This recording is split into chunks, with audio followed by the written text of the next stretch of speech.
দর্শক দেখেন এক আজব কাহিনী হয়ে গেল এই বাড়িতে।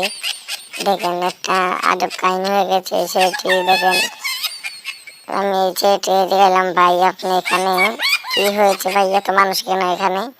সে বলতেছে, আরে ভাই এখানে একটা সমস্যা হয়ে গেছে, যদি থাকতে চান এই ভিডিওটা শেষ পর্যন্ত দেখতে চান না টেনে তাকে দেখতে থাকেন।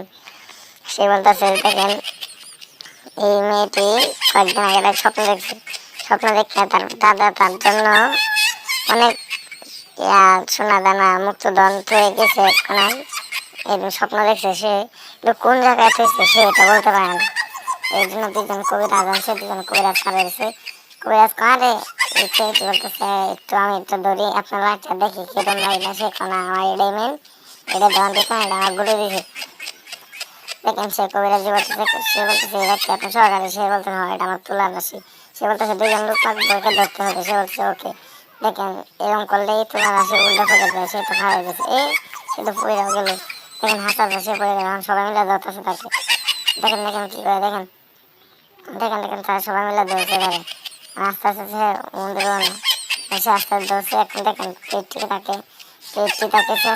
নিতেছে। সে বলতেছে এনে আশেপাশে কোনো গুপ্তধন আছে আপনার বিষয়ে, দেখেন এনে আসে।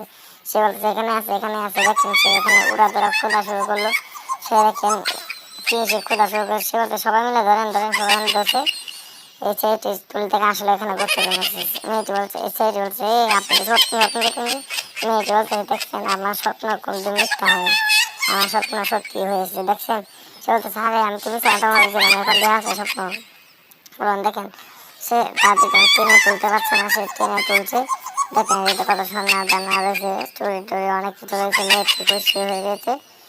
এখন দেখেন কবিরাজ বলতেছে, আজ থেকে আমি 7 দিন ধরে কাজ করতেছি। 7 দিনের মধ্যে একটা, ওই 7 দিন যাইছি, 7 দিন এটা কাজ করছি ঢাকাতে, কোনোদিন বিফলে যায়নি। এখন কবিরাজকে পাঠাই দিন।